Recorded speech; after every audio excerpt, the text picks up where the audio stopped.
Talk Shoes. Recorded live. Welcome to the Lost Lowdown, Podcast 107, with your hosts, Claude and Justin. What's up, guys? We are back with the first episode of our Lost Season 2 commentary series. Can I get a hatch? Hatch! There we go. So today's episode, of course, is episode 201, Man of Science, Man of Faith. And, I just got to say, I can't believe how excited I am to start Season 2. This was the season that got me hooked on Lost. That got the premise of this season, a man in a box, as it were. As it were, indeed. Was the description heard around the world. So, that I had to watch a show about a man in a box who had to press a button every so often or the world would end. It takes a whole season before you even get into that. It's true. So we're coming off of the season 1 finale, Exodus, which was pretty action-packed. The whole excursion to the Black Rock for the dynamite, the others who supposedly are coming. Then, of course, the raft excursion, the attack by the others who did come. And Walt getting kidnapped. So, a lot of stuff. Yeah, it is. I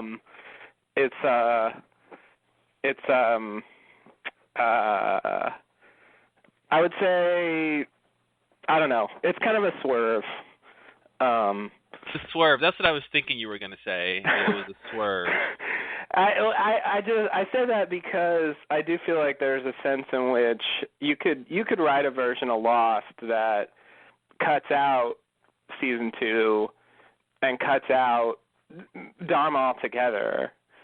I feel like it's something that when they introduced it, it was at the time when they still didn't know when they were gonna end the show, and so you're saying you're describing the no bullshit version of Lost. Yeah, the no bullshit version of Lost. Exactly. No, I like this stuff. It's great. I'm not going to complain about it. I like a lot of bullshit. Wait, that the show you're not going to complain about it? Okay, well, okay. This isn't our first podcast. Okay. I shouldn't say I won't complain about it, but I should say that I don't want to take it back. I don't want to remove it from the show. There are things that I would like to remove, but I wouldn't say this is one of them. But it does feel like, just when I think of the show globally, it feels like a detour. Mm-hmm. This whole season, really.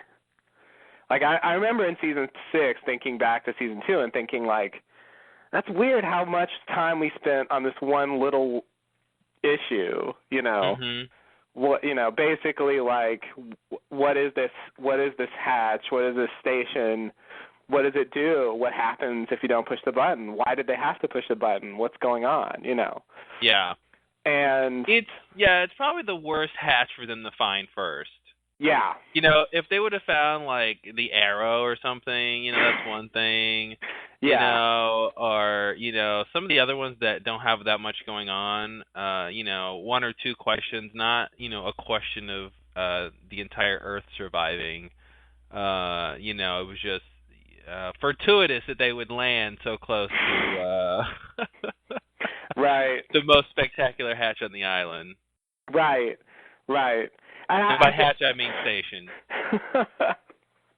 Of course. I can't help but call it a hatch. It's always going to be the hatch to some extent. But they did try to tie it in. They try to explain how, whatever, it's connected to the blah, blah, blah stuff, cave, et cetera. But, there's some echoing going on there with what you just said. But it never quite seemed convincing to me. I mean, I think the thing that really, if I was going to complain about this season, and I will, but I think my main complaint is just the way it's treated.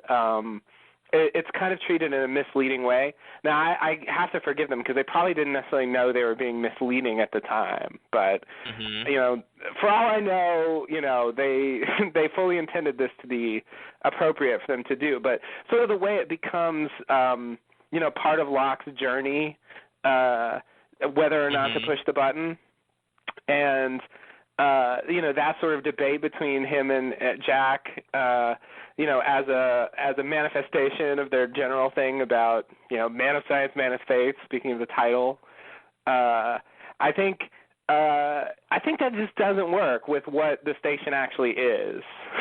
Like it just to me it doesn't fit in terms of the overall show. For them to sort of have that big conflict over this really tiny issue in the grand scheme of things. Yeah, well, I mean, I look at it from the standpoint of, of it sort of being an organic story, and I think this is the next, iteration of Locke and Jack butting heads about leadership and about what their destiny is or not, and what their place on the island is or not, and all those big fundamental questions. But just at the base level, just the question of who's in charge and who's going to get to do what, and it's natural that they were going to have something like that, and they, having it be parsed as this man of science, man of faith thing, where it's not just they have different leadership styles, but they have different worldviews, and sort of making that explicit and using the station as the Swan Station as sort of the tool by which they sort of ask that question and explore their psyches and stuff. I like it, Yes, it's minor. I mean, it's weird, right? I mean, you can only say that season, this excursion down the rabbit hole, as it were, is minor in the greater in the show as a whole after you've seen the show as a whole. So, they purposely made it not important after the fact. That's true. Season 6 could have been all about season 2. Sure. It all goes back to the Swan Station. Right. This is where it all started. By having season 5 end with the incident, it seemed like it could be set up for actually the Swan Station to be central to the plot, but as it turned out, that was not the case. I just think it's more of an issue of not them dramatizing inconsequential things, but I think more of never getting to a consequential answer. So, which is what you just said about season 5. Like, they come back to the events of the incident, being obviously related to the building of the Swan Station, yet they don't, which is my biggest top 5 pet peeve of the show, is just they don't say, hey, good thing this particular group of Losties came to the island in September of 2004, or else this wouldn't have happened. They wouldn't have been able to the chain of events that led them back to the 70s would not have happened, and, it would have been a catastrophe. And, that's just like the least they could have gotten for their effort was a line like that. Right. Them and the audience. Right. So, so I don't, that's the thing. I like season 2 because it is very, very focused on the Hatch. And it is unfortunate that it doesn't matter in the long run, but you could say that about almost any season. Whatever they're focusing on, in the long run, well, it's not really about that. Yeah. I mean, so except for certain isolated things, that's true. Yeah. And of course, we're not really talking about, of course, all the character stuff you get. Right. Obviously, that matters. I do think once we get into season 4, it starts becoming more consequential, the things that are happening. Just percentage-wise, even though there's still obviously some filler stuff there. I feel like with season 6, not making the incident a more integral part of the plot, I feel like there are 2 reasons why that happened. Just a wild guess. The first one is that, the incident ends up being the red herring for the Flash Sideways. And so that's one thing. That's one purpose that it served. Mm-hmm. And then the other thing is that, it's season 6. Like they're gonna now tell us finally what is the most important thing on the island. What is it that makes this place what it is? And that answer was not going to be Dharma related. And so like once it comes to that point, they're not going to focus on stuff Dharma did. That's going to be a footnote in what the larger story is, which predates Dharma by a lot. And they've kind of already established that. So it's sort of too late for them, I think, to make Dharma related stuff an extremely important topic at that stage. Like they're zooming out too far, I think. And Dharma is relatively insignificant in the grand scheme of the island. Yeah, but I wouldn't suggest making that statement be about Dharma. But I would, to me, it's teeing, the idea, having a statement or having the idea presented that the Lost Seas going back to the 70s, and having the incident happen the way it happened, having Juliet down there with the bomb and all that stuff, and basically thwarting the way Dharma was going to originally do it, which would have led to a catastrophe likely. They're drilling down into this pocket of energy, and that occurring the way we see it, that leading them to get them back to their original time period, I think would have just been, and then having the statement about like this, like, look, Jack, what we just did was spectacular. We just time traveled and prevented perhaps the destruction of the planet or something. I think that idea tees them up for a great season 6 when now they have to battle the last battle, and now we get a great example of how important these people are and what they're capable of doing and the change they're capable of making on the island, And it's just, again, my biggest thing is everything's there, but them saying that, all they have to do is say it. It's there, it's the subtext at least. So that's why it really kind of bothers me, because they paint the picture fairly well. They just don't say. They paint a rose, but they don't call it a rose. There's actually a lot of that on this show. That's a rose. So yeah, I see what you mean. Well, I guess maybe a third thing I would add is that, the last season is about protecting / overseeing the the ultimate source of power on the island, and the final threat's going to be that source being destroyed. It's not going to be this one pocket that the Swan Station is related to. Well, I mean, I'm not saying bring the Swan Station back in season 6. I mean, it's over at the end of season 5. I'm not, they don't have to talk about it anymore. I'm saying, I'm not saying change anything. I'm just saying add the line of, wow, look at how important these guys are. I see what you're saying. It's just hard for that not to seem insignificant given what the level of significance they want to give to the final conflict. Well, I mean, to me, it's just you have it in the aftermath, the beginning of season 6 when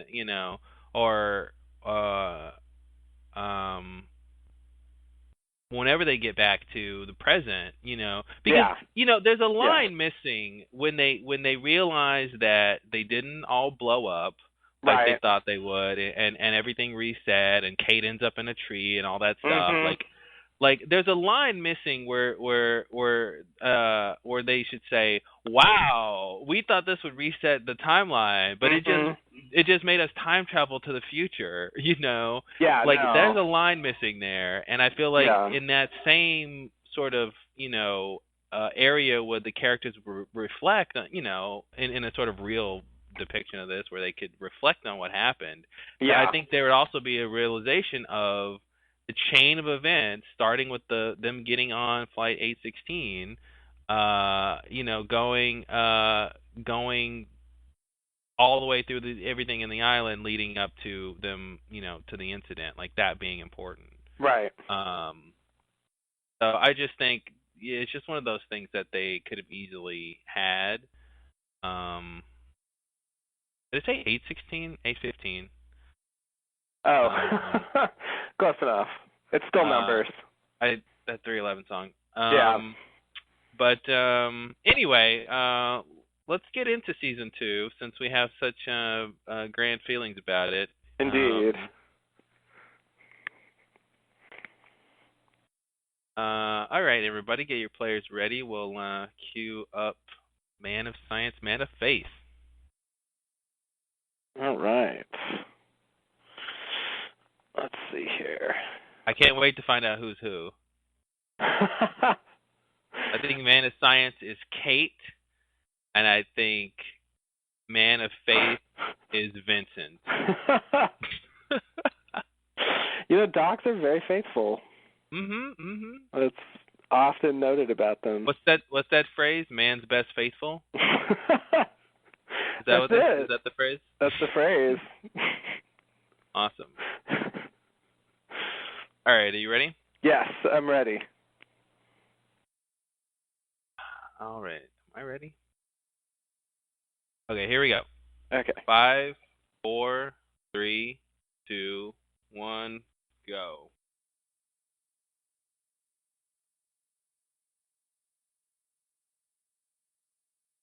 Only 3 choices.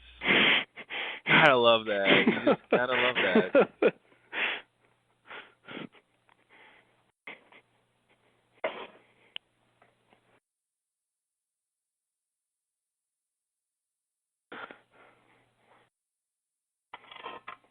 Don't like that, but do anyway.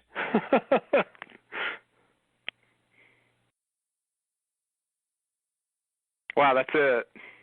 That was season 1. That's all we get. Yeah, that was season 1.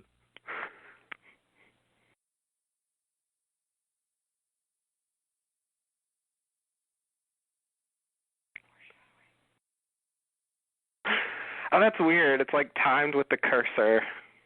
The beeping. Of course. Why wouldn't it be? That's why it's beeping. It's because of the cursor. Really? Yeah. Okay. You haven't used a computer in the 70s in a long time. You're right, actually. Man, this flashback is awesome. It is, yeah. I wonder what character this is. Yeah, I'm thinking Sawyer. Somebody likes to listen to records. It looks pretty homey in there, I have to say. There's new washers and dryers. There's a blender. He's got dishwashing dryer. He's got dishwashing liquid. Oh yeah, that will get much use later. He better wash those dishes. He doesn't want anything to grow on him. Here's the bike that gets found 2 times.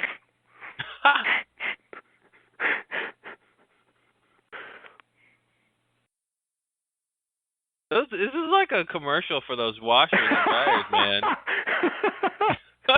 It is. They've been in like 4 shots already. There they are again. Wow. I feel like he's making like smoothies. He's eating he's like got a vegan diet going on here. He does.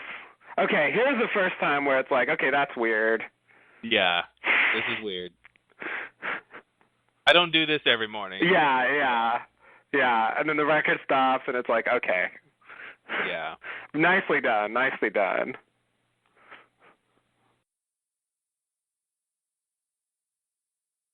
And the music cuts, then we go in here. Man, we're going to see a lot of that gun room. We really are. It's going to grow.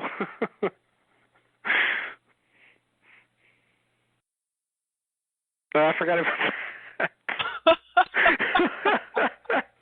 Yeah, his series of mirrors and optics. Yeah, craziness. I don't want to go down and really, look. If somebody's down there, like, I can't believe they really set this up. Yeah. Yeah, it's pretty weird. I mean, Like, probably. who built this? What? Who Like, built is this supposed to be Kelvin who made that? I'm assuming. I don't think Dharma put that in as a standard feature. I would guess it's the okay. Now that mirror does not look. No, that's not an installed. Very impressive. This is somebody paranoid. Yeah, this is somebody paranoid about intrusion. Yeah, that's. I love the fact that they can't see the mirror. Yeah. Yeah. They don't know if somebody's looking at them. It's great. Yeah, that's good. Man, I have science, to say, man, faith. of all the season opening shockers, that's probably one of the best. Yeah, no, it's not the best. Yeah, that's definitely. Because like the switch in context they do with your head, and it's the first time they've done that to you. You know, you don't really know. Later premieres are gonna have to live up to that. Exactly. And fail.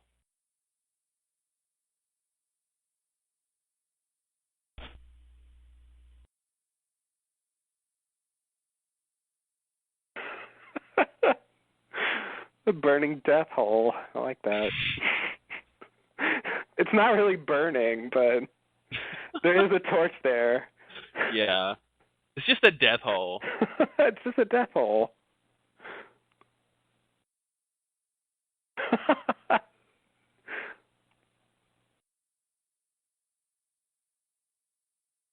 Man, too bad they didn't blow it open in the daylight. Mhm.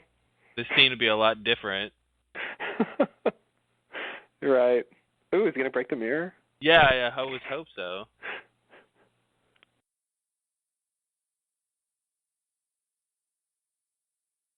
How did they guess how far it was by how far they is that part of their skills of like, well, it took 3 seconds for the rock to fall. That's about 40 to 50 feet.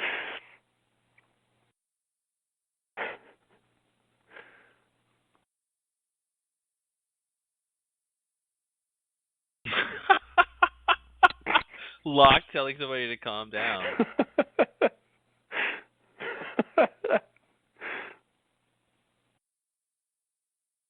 Pack it up. Pack it up. Why don't you pack it up? What a phrase. It is. Like he's talking to his 15-year-old son. Like, why don't you pack it up for the day? Come on. Got dinner, then homework.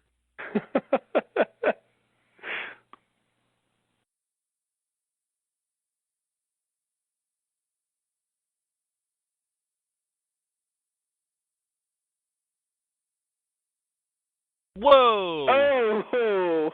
Who's the guy with the hair? Oh, man. That is a great I wig. guess this means Jack got off the island? This is a flash forward, right? I wish that we would have thought that at the time. Uh-oh. He's got 2 choices. Well, maybe he's got more than 2 choices, but he's got 2 patients.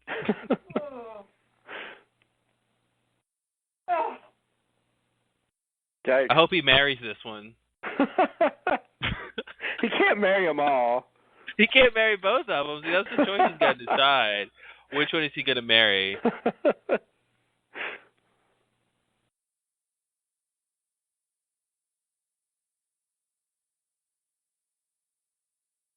Oh, no. All the nurses are like, why didn't he just call in a second doctor? This is L.A. We have more than one doctor. All the other doctors are like taking a smoke break outside. Like, Get Kirsten in here. What are they doing? We weren't busy. Yeah, I'm sure he's upstairs drunk somewhere, right? Yeah, that's true.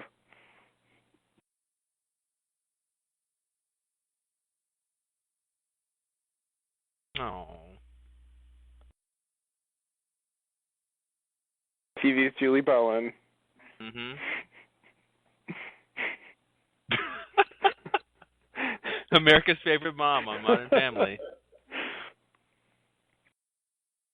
Who's this red shirt? I know. Talking to Charlie like he's Nobody. been around.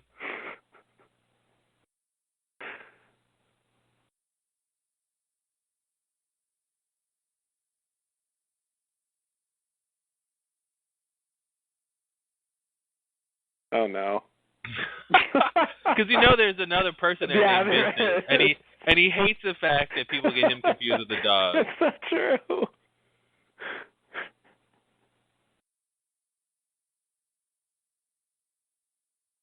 Gotta love those bells or whatever that Yeah. sound is. Yeah, weird creepy Clanking bells. bells. Vincent just runs off though. I feel like he can't be Yeah. lost. No. It is an island. Yeah, He's not going anywhere. true.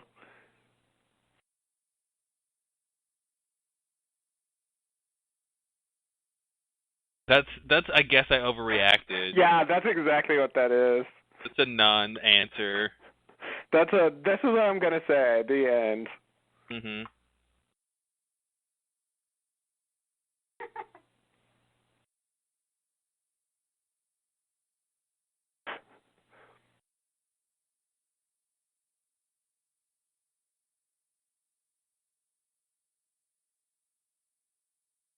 I really like the torch circle they made for themselves. They look at the hatch. It says, "Do not remove except by owner."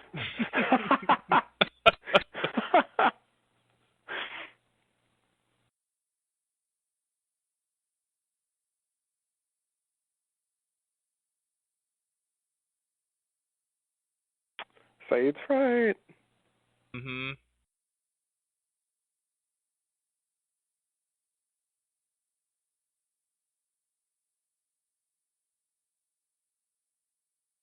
Yeah, you can. It's pretty easy.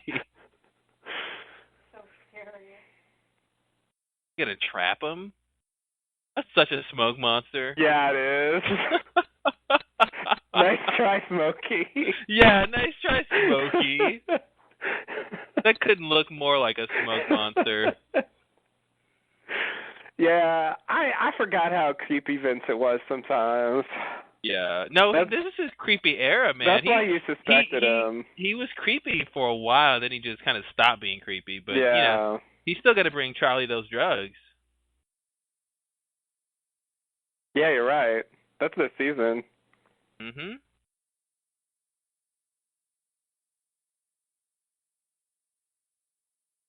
Oh Now no. we're getting some whispers. Not the That's always whispers. good. So the dead people are hanging around. Mm-hmm. Richard Alpert's wife is here somewhere. Whoa, Walt got Yikes. drenched. Why are you wet, Walt? Like he walked into a booby trap and a bucket of water got poured on his head. I hope that's what happened. It was like one of Russo's traps.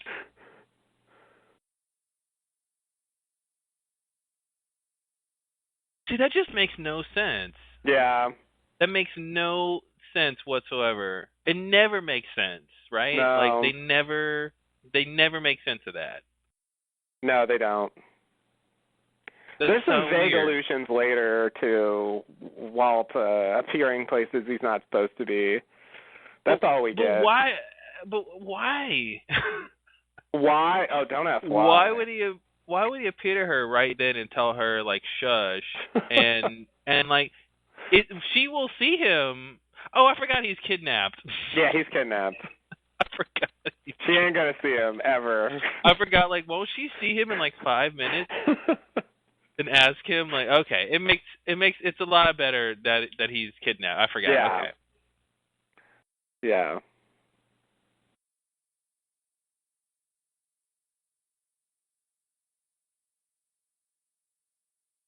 In retrospect, I'm calling it as Smoke Monster. Appearing as a live person. Yeah, I know he's not supposed to be able to do that, but Walt's special, so. See, I'll chalk it up to remote viewing. Whatever. I'll chalk it up to that. The only reason why I go that way is because of his later appearance to lock in the Dharma pit. where it really Yeah. has to be the smoke monster, I think. Yeah. But the smoke monster in that, when he appears to Shannon, like when Walt pitches, I just don't see any point of that being Smokey. I don't see any benefit of him doing that. Yeah, I agree.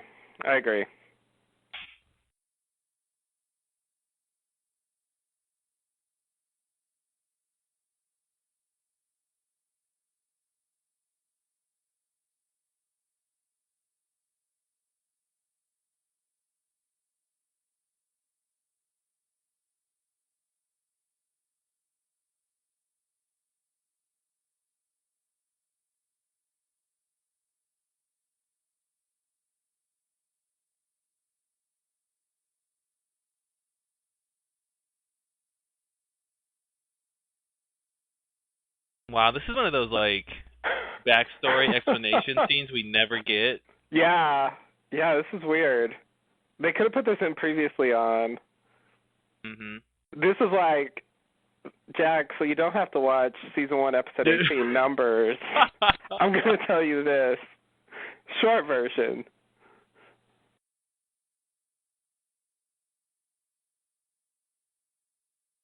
Now, this is another thing that I feel like they should have tied together that they didn't. The doctor here he was in a psych ward. That's what he latches on to. Yeah. It doesn't help. I don't believe people.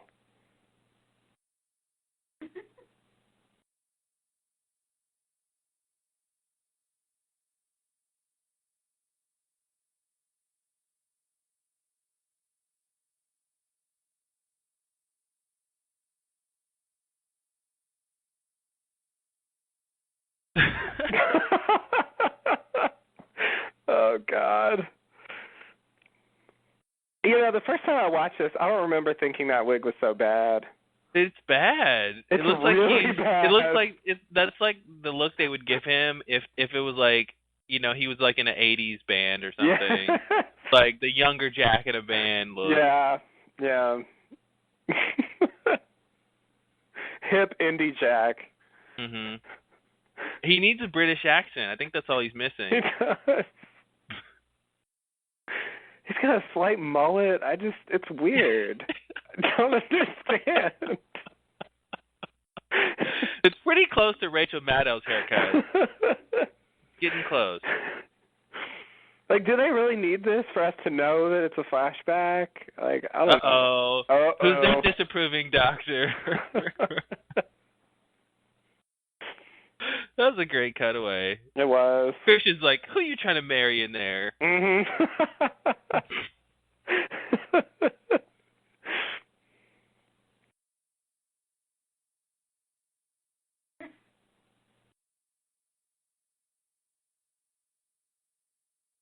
And the word is no.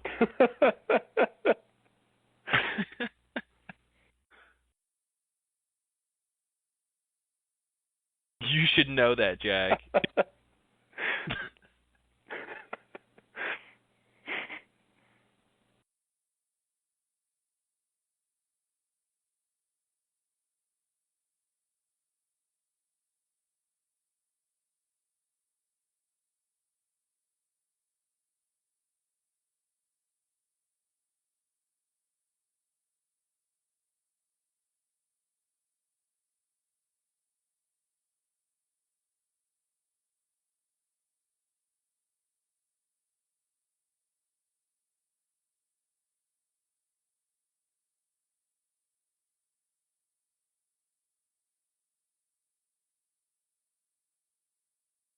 I like how he says... Christian separate silver lining. That's true. I like how he says, that's false. Hope. Mhm.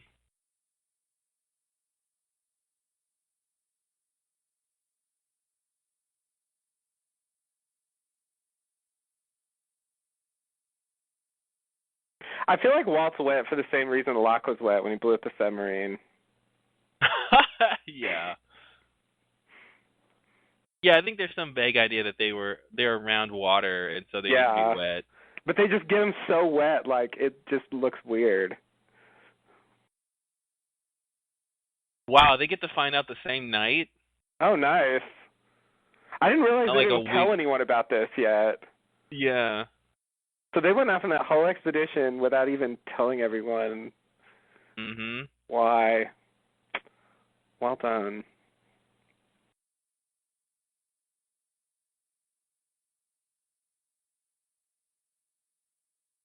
In pieces.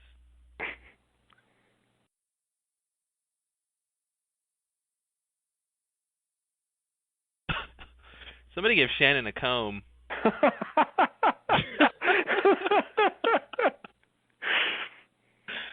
That's her exhausted hair. Yeah, exactly. That's her frazzled look.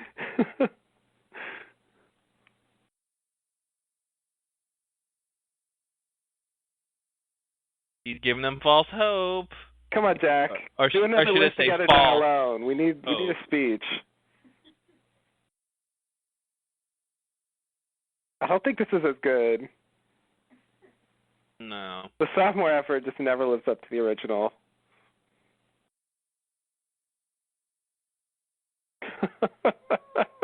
That's it, Jack? That's all I can promise is the sunrise. Wow. Kate doesn't buy it. Did No, you see she Kate's really face? doesn't. She's like, that's the best you got? Come on, Jack.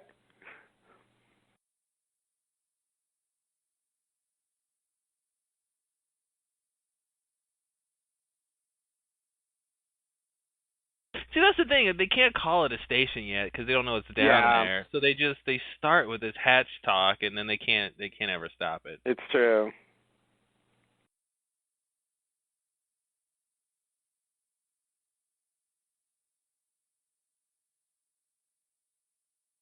So what's Desmond doing? Somebody just blew off the hatch, and he's just hanging out. He's just like, hanging out. I have no idea like what he's still supposed to be looking doing. through that mirror. Yeah. And good thing they kept the cabling from the plane. See, now, this is the part where I like Locke because I want to know what's in the hatch. Oh yeah. I don't want to stay up there with Jack and be safe. That and sucks. yeah, just like do nothing till the morning. Like, yeah. Like his advice makes the most sense, but it's also the most boring. Mhm. And I like Locke's plan. It's like, yeah, you're right, Jack. We don't all need to try to go down there before we know what's down there. Yeah. I just said a sunrise. That's it. Don't get carried away.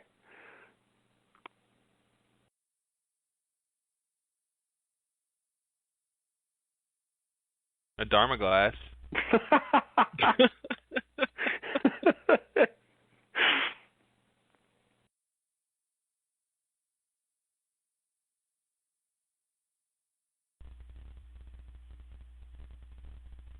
My father taught me that. See, that's the kind of thing you get on this show. That's why Lost is so good, you know? Like, they can just say these lines, and it has so much more context. Yeah.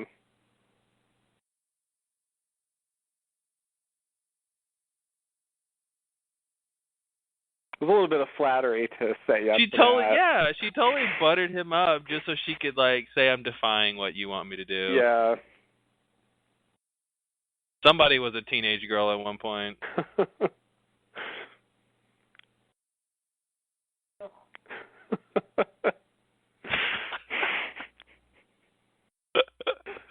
Somebody, the wise man once said that.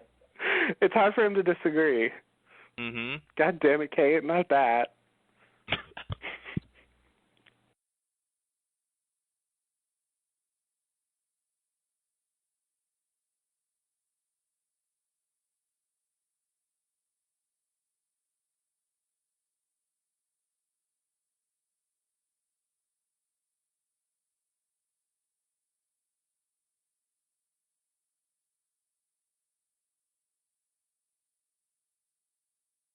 A little early for a fitting, isn't it? Oh, yeah. I have no idea. I have no idea either. It seems early.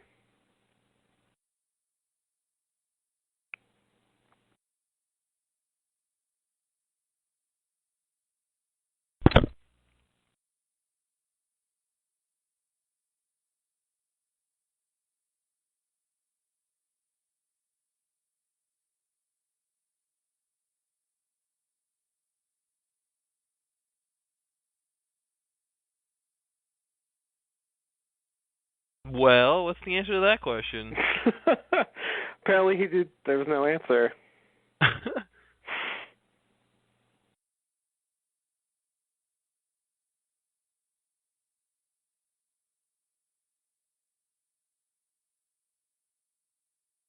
I'm going to be on Modern Family.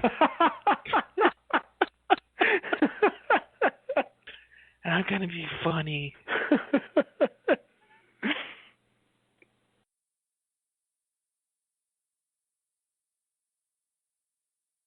People will like me again.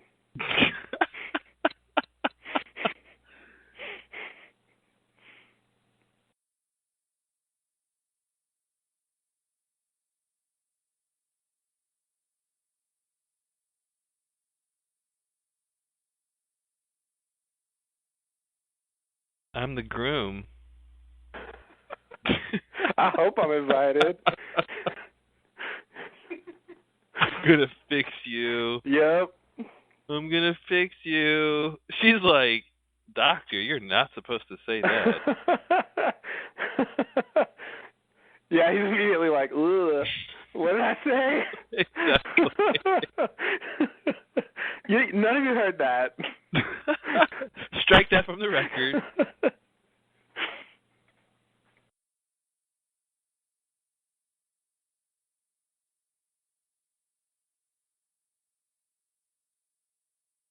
Here it comes.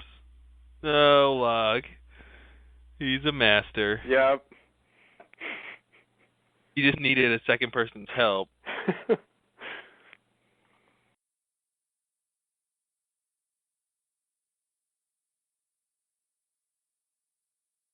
Exactly.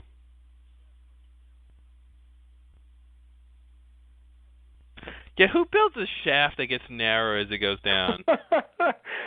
Yeah, that makes no sense. That shaft is ridiculous. I guess it's an emergency thing. I don't know. Yeah, in an emergency, climb up this 40-foot tall ladder with a huge door at the top. All right. I don't know. And isn't the ladder broken at a certain point for no apparent reason? I guess maybe so people can't get down. Yeah.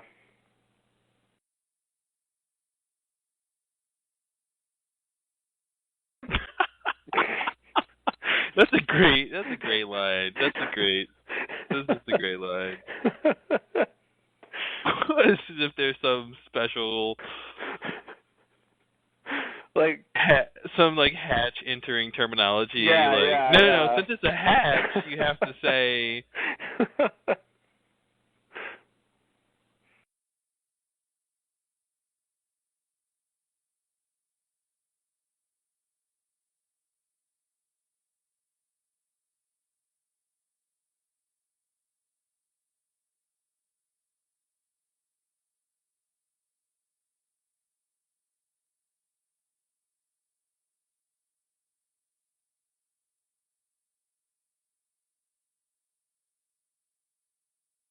Uh-oh. Oh, wow.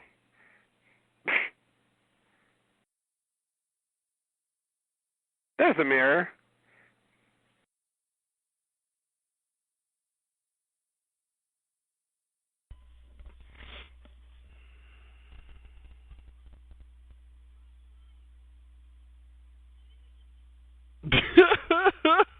He heard she was okay, and all right, let's proceed. No more talking. His hands are bleeding.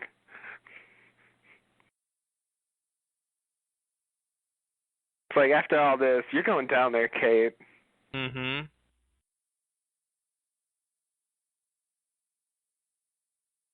Oh, yeah. Reference! Nice. Oh, that's so scary. Oh, yeah.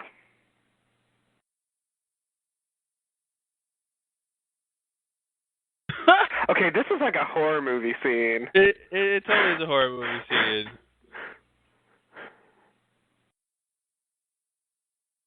The bat signal. Batman's down there. This is great because you think the light has gotten, it's like poltergeist or something. Yeah. If we didn't already know Desmond was down there, that it would be a totally different scene. Yeah, you're right. We think, oh, they found the smoke monster's lair or something, You're totally right. Wow, just like all of Locke's plans, it went exactly as planned. It was so smooth.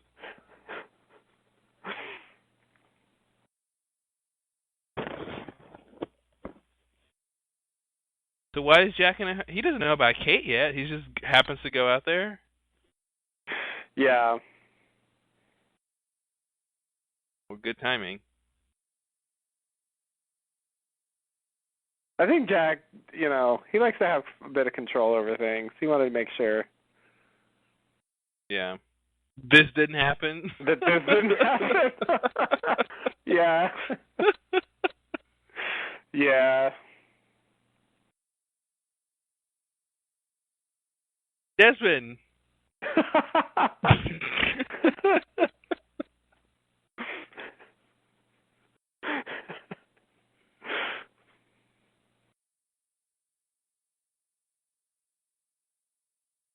From the age of this cable, they went down 20 minutes ago. Wow. He can take cables. See, What this is can weird he because do? Locke could have tied the cable to a tree and just went down himself, Yeah. but Yeah. and he didn't tell Kate that. No. That's Locke's style, though. Oh man, this Oh, no. so many steps, so much running.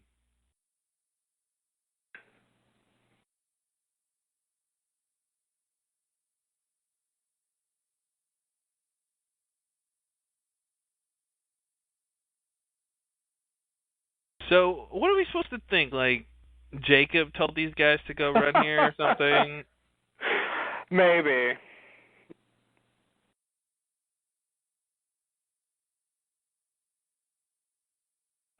That's that solo race speed. Wow, somebody's competitive.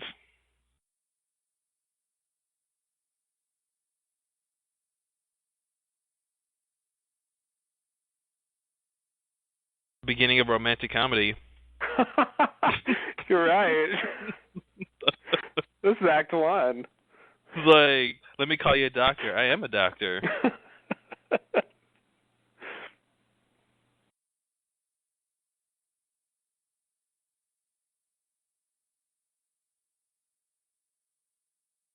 I don't remember them ever telling us he was almost a doctor. Or whatever. I don't remember that when was he ever almost a doctor? Yeah, that seems like bullshit to me. Yeah. I mean, it's okay now, but...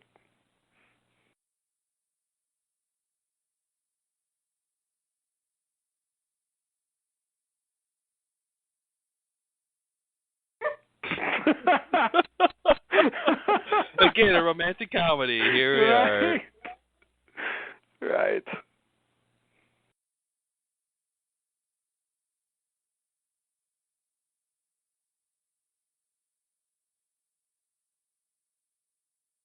The medical term is female.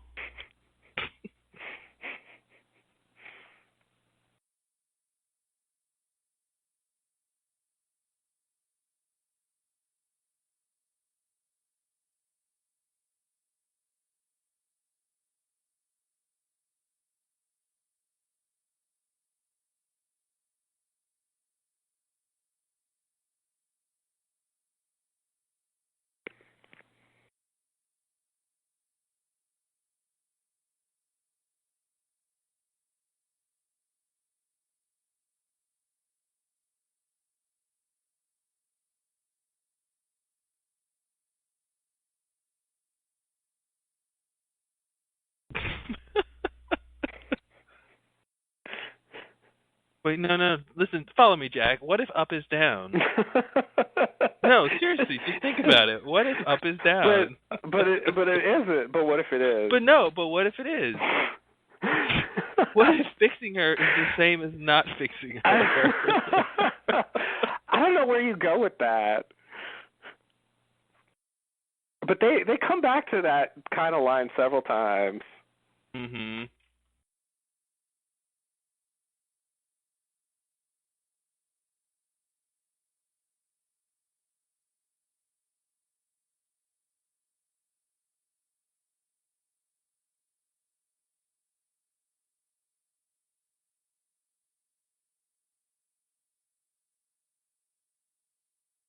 I mean, that hat you're about to go in. Man, I want a line like that where he gets, like this real time, like he could just insert that, like, as if these events are happening simultaneously.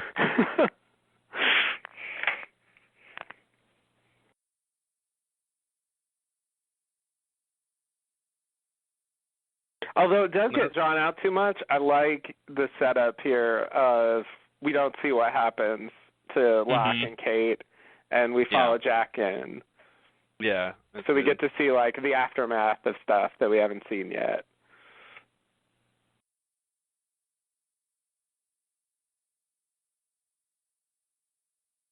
Yeah, it's not so homey right now. No, I know. It looks so different from the first scene. And, like, this is how I'm used to it. Like, this, like, dank, wet, nasty, rusted, old place. Mhm.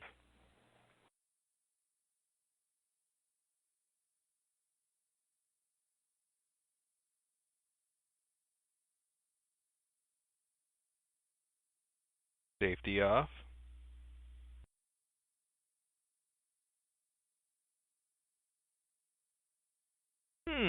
Someone doesn't want to get the carpet muddy. Seems like a bad place to take off your shoes with all the water everywhere.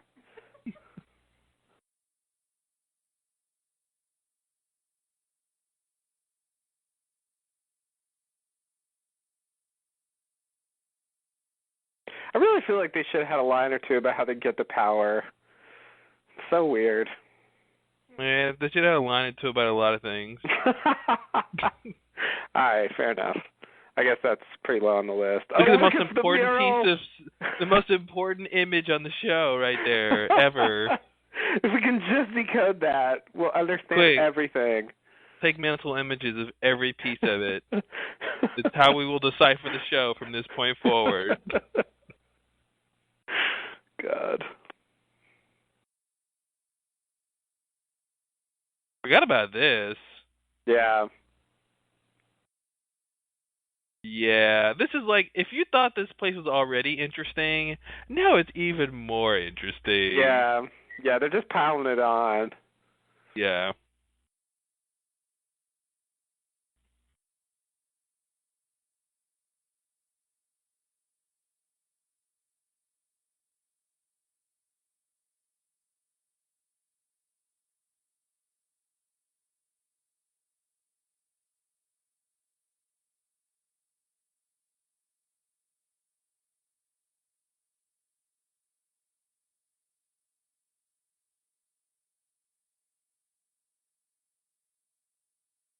You notice that was just an excuse to make Jack go in this room?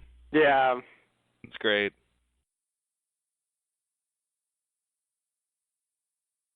I like it, though. The music makes this creepy. Oh, it totally makes it creepy. Like, this is the kind of song that'll play forever and ever and ever and ever. Exactly. Because it's really so weird looking. Mm-hmm. Like that geodesic dome thing. Yeah. The old school like computer equipment. Just like CompuServe? Like random shit oscillating in the background.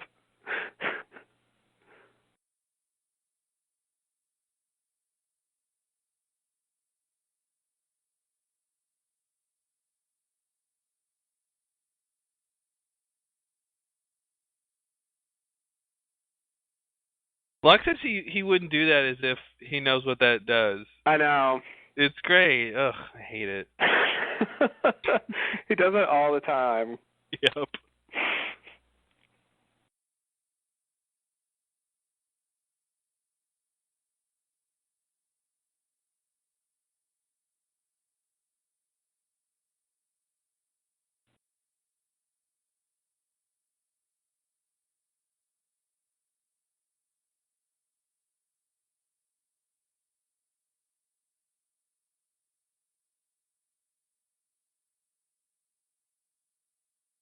Oh, he just got back from that? Wow. That's weird. Oh, he put his shirt right on after the shower. Classic Jack. Yeah, but didn't he scrub the, sweat off of him? Apparently not. He just kind of moistened the sweat a little more. He just rehydrated it. And then it seeped into his shirt. That's really gross. Why would they say that about him? That's so weird. It's this character trait. He's like repulsive. I don't understand. He didn't get proper hygiene techniques.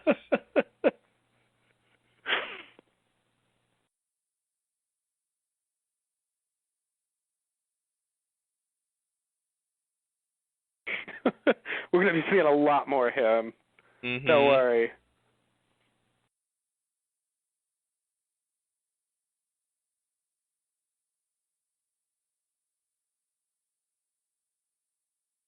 Don't cry, Jack. Don't cry. Oh, God.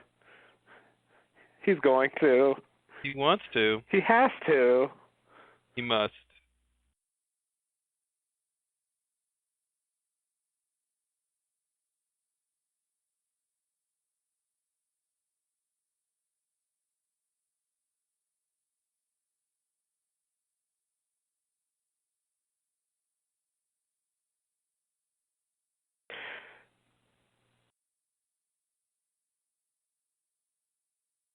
This must make him seem strangely incompetent.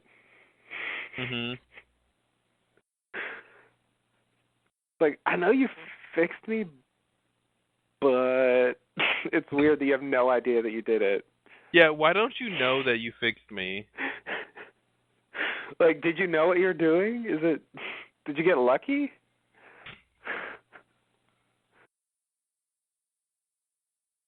You did go to medical school, right? Listen, it's not his fault that miraculously not fixing someone just became fixing someone. Or are we supposed to think that, like, Jacob snuck in there and made it happen? Why would he, though? So Jack can marry her? Yeah.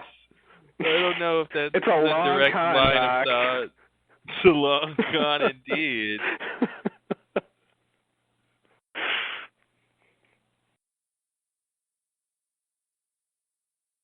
I don't really believe that, but it's a I think I don't know, it's a little too early for me to want to put Jacob in the mix.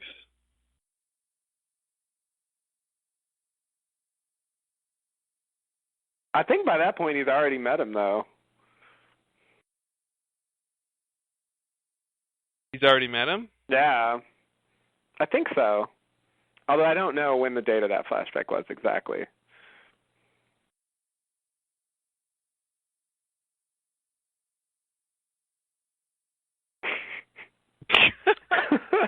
Rub it in his face.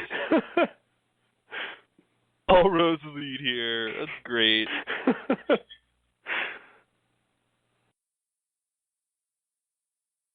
Brother. Oh my Holy goodness. Shit. The race around the world guy.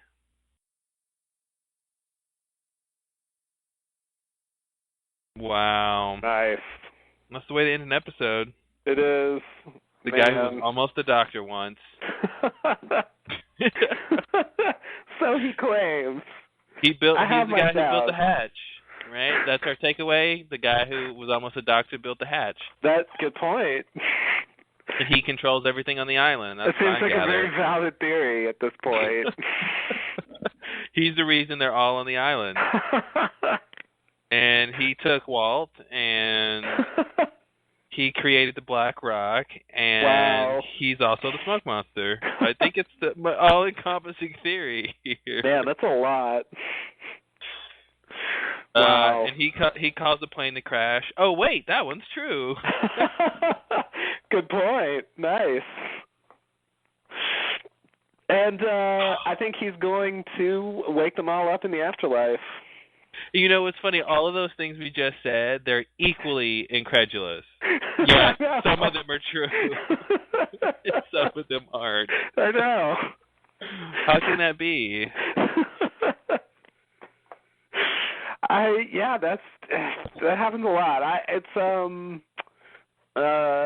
funny how I like how the show can imply great significance where none necessarily exists. Like I feel very invited to leap to conclusions about this. Like you were suggesting, this guy that Jack seemingly randomly met is also in this station on this mysterious island, pushing buttons and injecting himself. I just feel very tempted to attribute that to him being an extremely significant, mastermind type character. Mm-hmm. And yet he's as clueless as anybody else is. Yeah. He washed up just like they did. He got thrown into this craziness just like they did. And he was just there a little earlier. But that doesn't mean he knows much more about what's going on. And so, it's the kind of thing that, I don't know, like you said, maybe Jacob made them meet or something, and I guess that would give it some kind of significance. But I'm tempted to say it's just some kind of weird coincidence that they met before the island, because they could have met just now, and the same story could happen. Mm-hmm. It wouldn't necessarily change that much if they didn't just meet that one time earlier. Well, it's one of those things where I think it is just it's a series of coincidences, but the fact that a lot of these characters have these pre-island coincidental meetings, I think means something. And I don't know what that means. Yeah. But there's something there, and it could just be, this some sort of thing, a precursor to them, meeting on the island. It's just this weird, their lives are going to intersect in this grand, adventure on the island, and it's, shortly before it happens, they're kind of meeting, right? Sort of running into these people before they sort of get stuck with them. I guess that's kind of a recurring motif for season 2, like the way their lives intersected before the crash. But I do wish that they had, I guess, like you said, I could say this about a lot of stuff, but I wish they had tied that together a little better. I wish there had been, I wish there had been some kind of general realization that, their lives and their destinies were bound up together the whole time, and it's because of blah, blah, blah, whatever they want to say about the island or so on. It just seems like they never fully realized how significant they were to each other. Well, that's the revelation at the end of the show. Yeah. This is how much you were important to each other. Even at that point, it's about the fact that they were important for each other because they got thrown in this circumstance. But I feel like they didn't understand, the larger forces governing their lives. Yeah. Well, and that's what's weird is how do you extrapolate what could have happened? If Desmond decided not to go on the solo race, he wouldn't have wound up on the island and the plane wouldn't have crashed. Right. So they wouldn't have met again in that circumstance. So it's one of those weird things where it's all of these, it's the domino thing where all of these different pieces are aligned and interconnected. And they don't really go out of their way to explain why these two guys were training at the same place, running the stairs at the same stadium and but I think there's something, Jack gets something out of that conversation. Maybe you did fix her. Right. Maybe you did fix her. So that's supposed to mean something. And then he tries to believe it totally because he does go back and immediately apologize for not fixing her. So, well, he hadn't seen he's a man of science. True. He hadn't seen the proof yet. Yeah, that's true. I'm sure it recurred to him later. I'm sure after he found out that he did fix her, he probably thought, "Wow, that's weird. That Scottish guy was right." Well, and it didn't convert him, right? He's still, I feel like all he really got out of the flashback that he's sort of utilizing in the present island stuff is just the idea that people need hope. Yes, that's true. He's still very wants to see facts. I was a little surprised. Well, not surprised because I've seen the episode, but Not that kind of surprised, but generally surprised that he didn't buy into Hurley's story a bit more. Hurley shouldn't have prefaced it with "when I was in an insane asylum." Yeah, that's a bad way to get somebody to believe what you're going to say. But I thought his like coincidental story about the numbers and hearing the numbers and playing the numbers and all that stuff, like I thought that warranted at least a quizzitive Yeah. I mean, I think the man of science has to admit that, by sheer like random probability, Exactly. that's extremely unlikely. Yeah, given the if the numbers were 3, 2, 1, that's one thing. But given the length of the digits and what they are and stuff, it's somewhat interesting that they just happen to be printed on this door that we just blew open. Yeah. I still, I guess that's another thing that I really don't understand. The numbers being on there and being the code and being broadcast, they just, I don't know.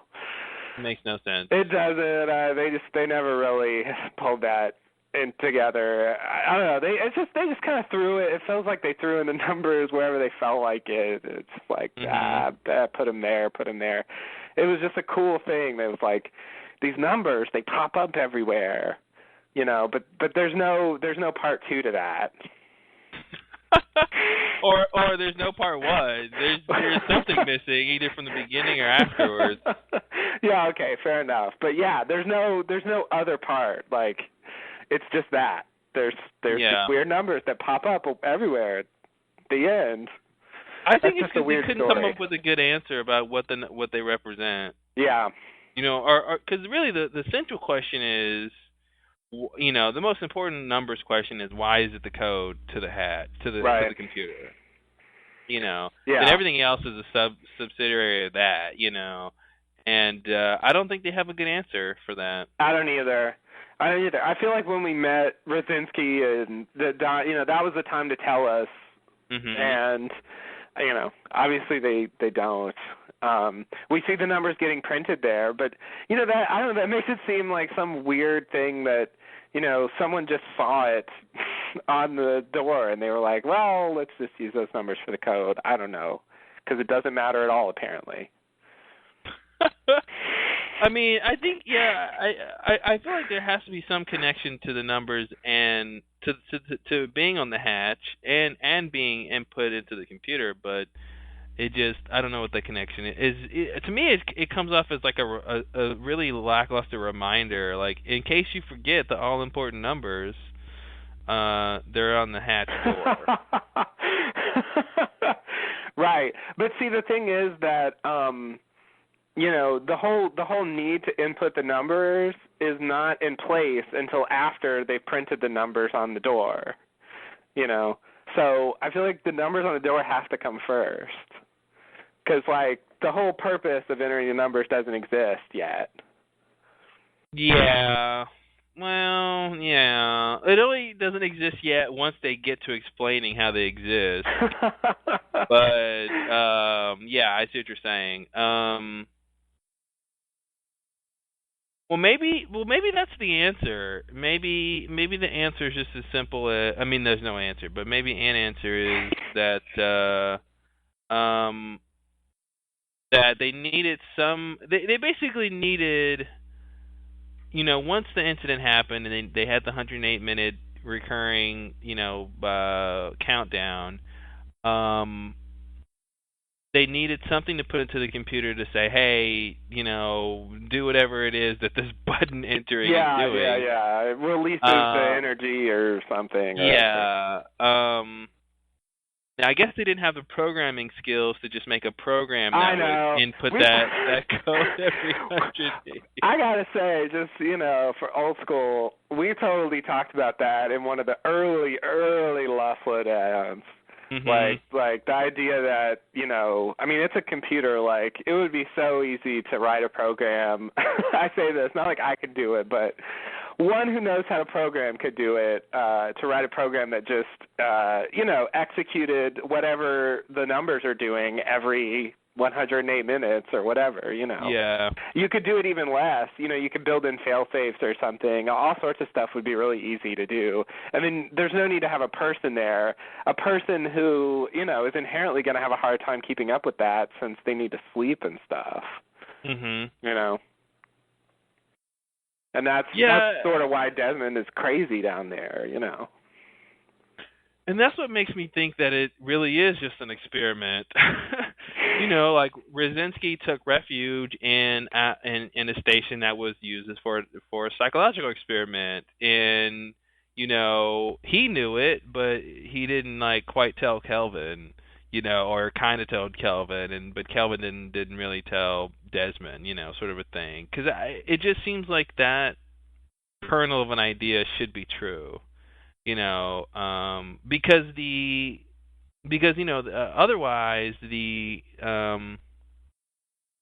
you know the enormity of what this machine does needs a better system. You know, it would warrant a better system. If it literally needs, you know, the world is going to end, then they need a better system than we need a person in here pressing this button. Right. You know, and so that tells me that, you know, it makes me think, okay, it wasn't that important. It was more of a experiment, and people just, you know, as is sort of the theme on the show, they just extrapolate falsely, and they go, oh, well, this must be real because it looks real.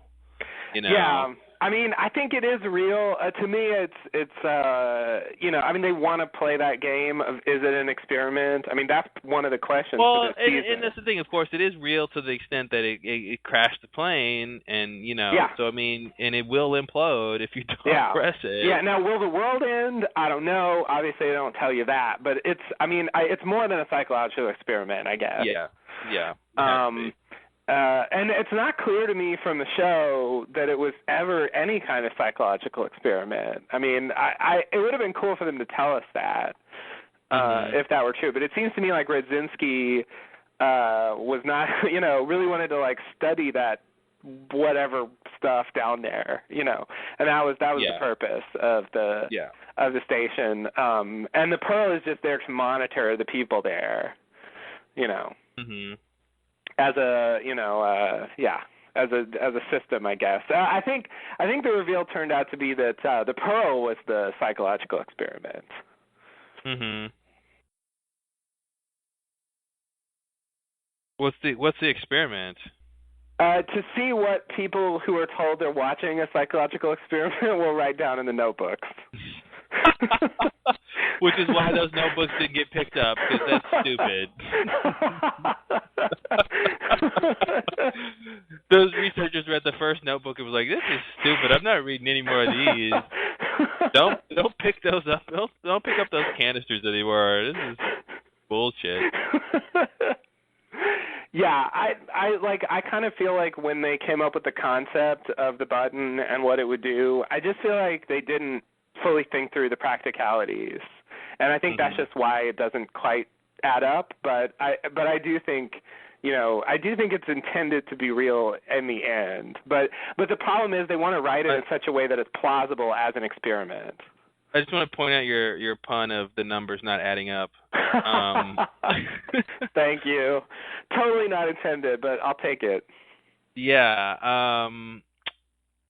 Yeah, I mean, my point was that maybe it's just as simple as the computer needs something to be input every 108 minutes. It could be any sequence of numbers. Yeah, that's kind of my thinking. And so they just took the numbers that were on the hatch, which is the designation of the hatch, or the serial number or something. Yeah. For the station, and they used those.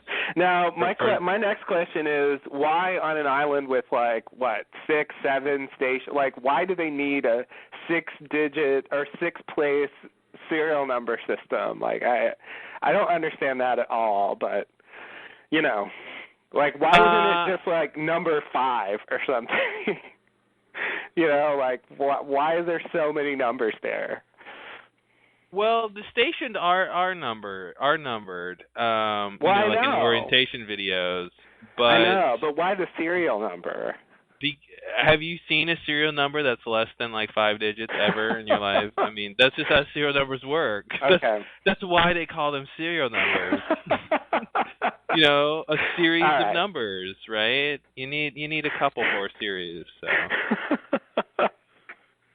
All right. All right. Fair enough. I'm using linguistics to my advantage.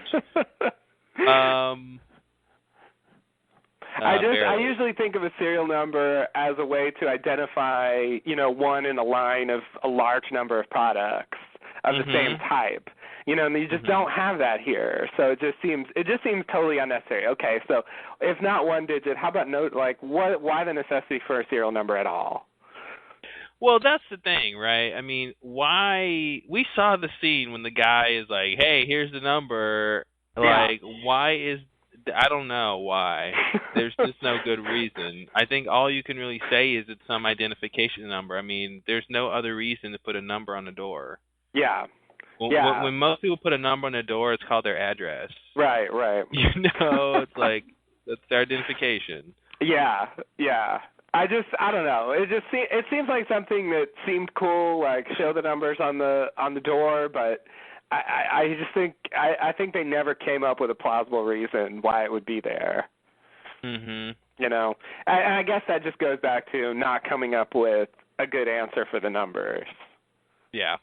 So there's that Valenzetti equation stuff. If you're into, the online, the lost experience stuff, that's the closest thing to an answer you get about the numbers, and it still doesn't make sense to me that they're printing it on the door and using it for the code and broadcasting it from the radio tower and all that. I still don't get it. I mean, it's sort of like whatever they say just doesn't quite. I don't know. It's almost like they put the pieces in place before they had a chance to come up with the explanation, and so by the time they were going to explain it, it was too late. Yeah. And then they have to come back to it, and they show it again in season 6. Like, I wish they hadn't done that. Like, just give the numbers a rest. Just show the names on the wall and leave the numbers out. I guess they couldn't help themselves, but you can't pass up that moment to see the numbers imprinted on the hatch. But I just think it should have been better presented. Like, it should have been more obscure why they had those numbers, or someone rushes over like, "You got the code yet?" Yeah, finally the machine just worked it out. Here it is. Here's the numbers.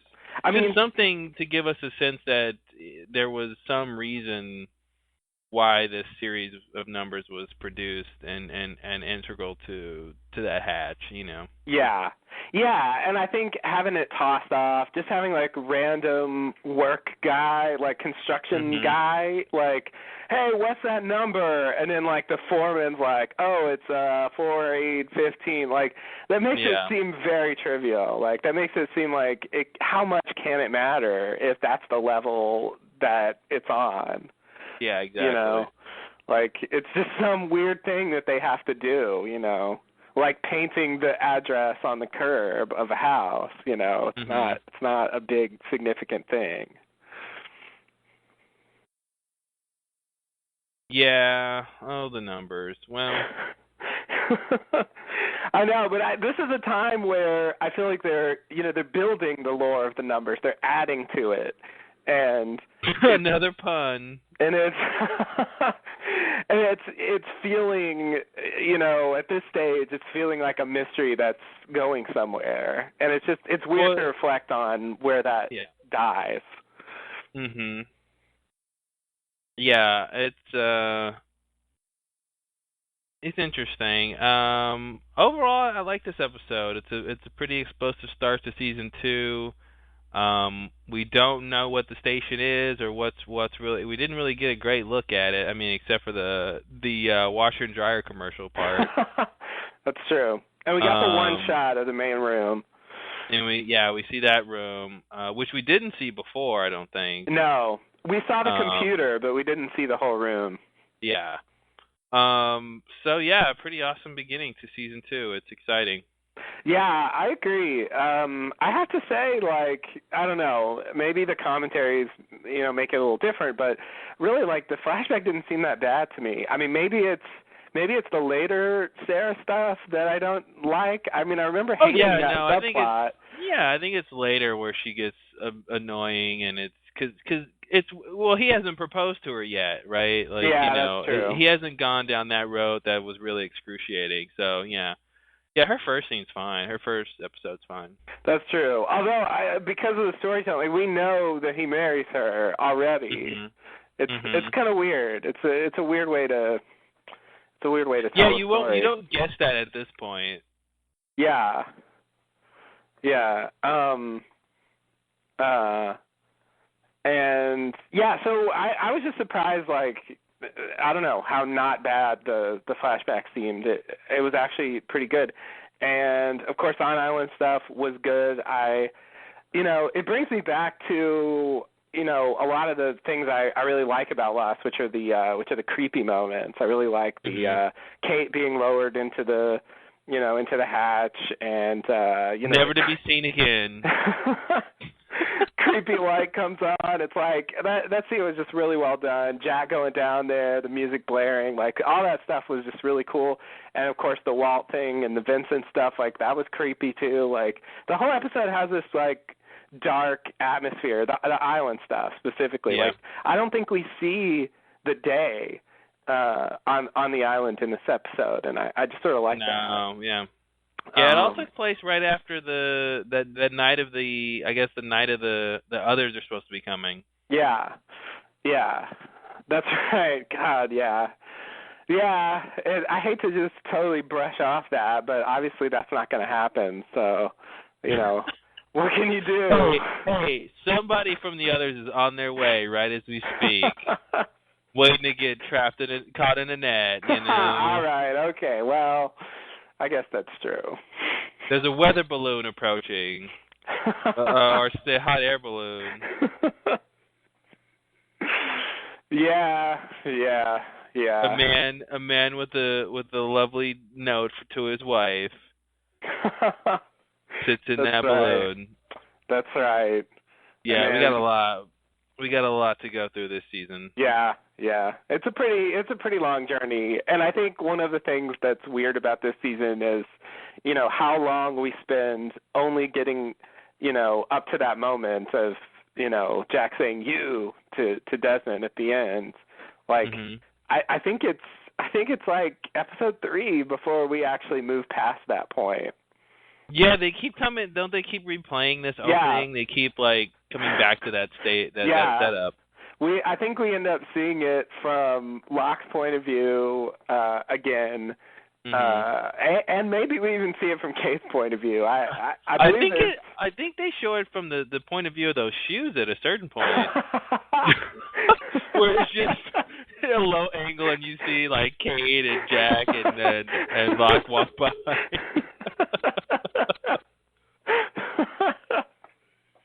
Yeah. And those shoes are like, somebody move me out of all this water. Jeez. It's a bad place for shoes. So yeah, at a certain point, I feel like the storytelling is a little bit slower than it needs to be, but at this point, I think they're doing it just right. I like the pace of the episode. Starting us with this shock of what's down there, and then backing up to, are we going to go down there? I don't think we should go down there. Well, I'm going down there anyway, and and then finally, we don't see what happens with them, but Jack's like, oh God damn it, I'm gonna follow him down there.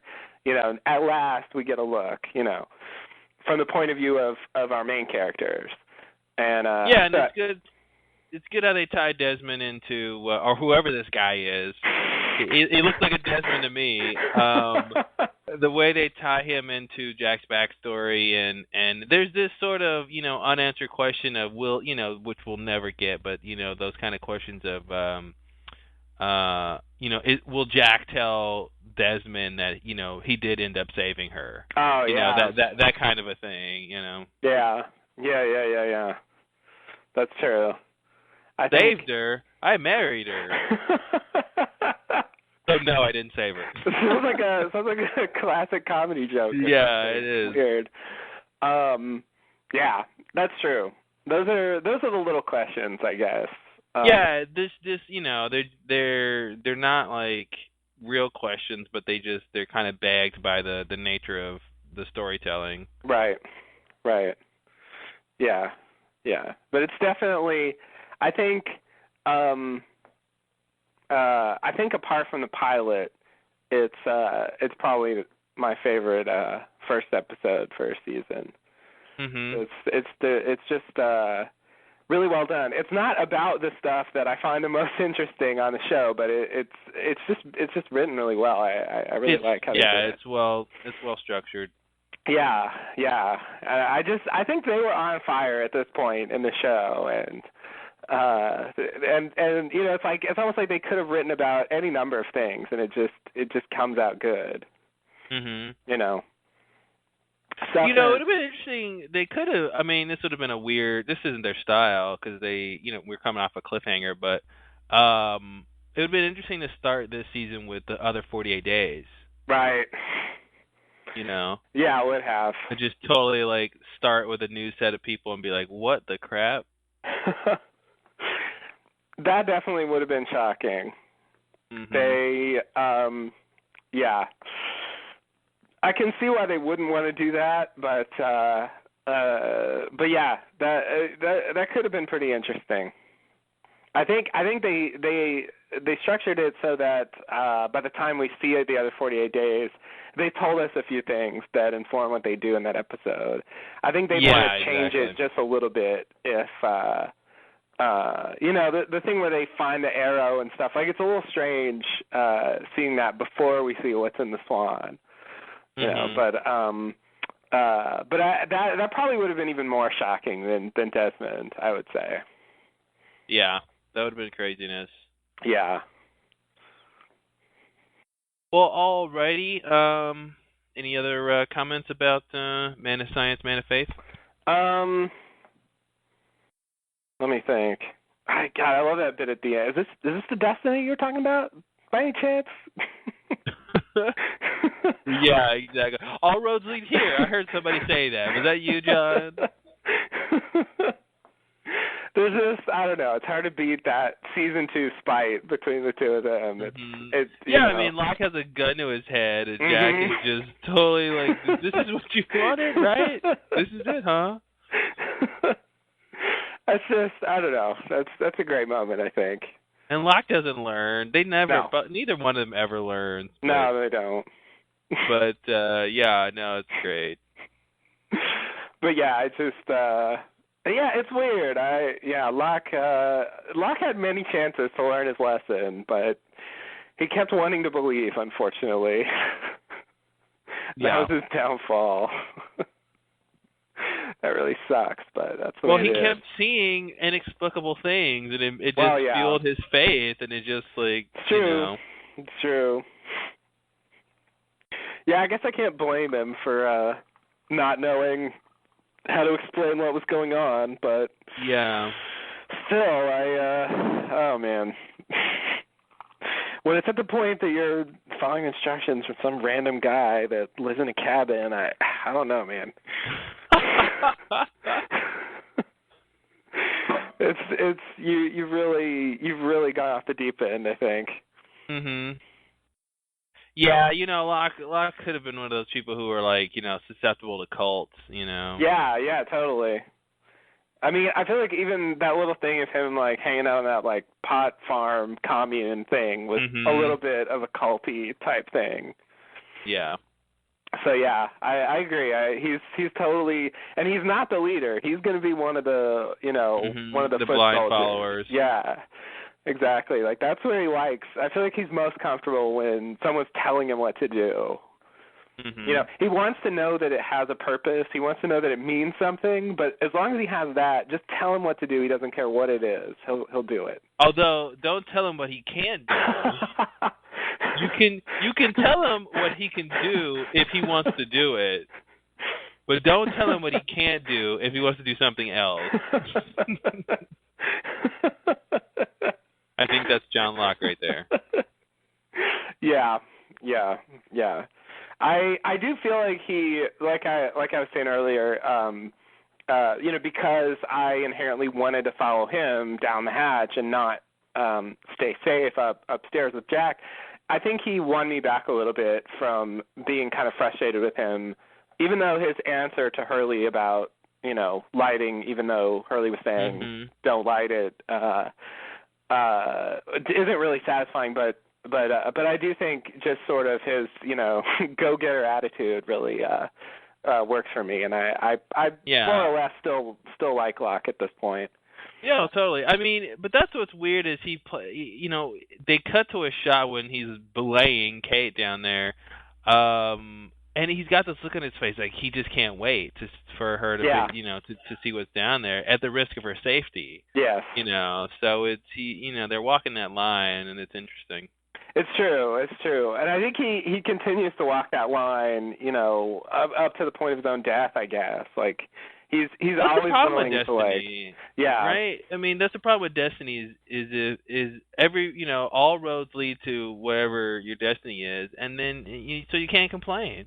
Yeah. If that's your destiny, then that's your destiny, even if it means okay, now I'm gonna get somebody killed or I'm gonna die now. Well, that's what my destiny was, right? Like, right. Yeah, it's fatalistic, and it's not really going to lead you to do the most rational thing.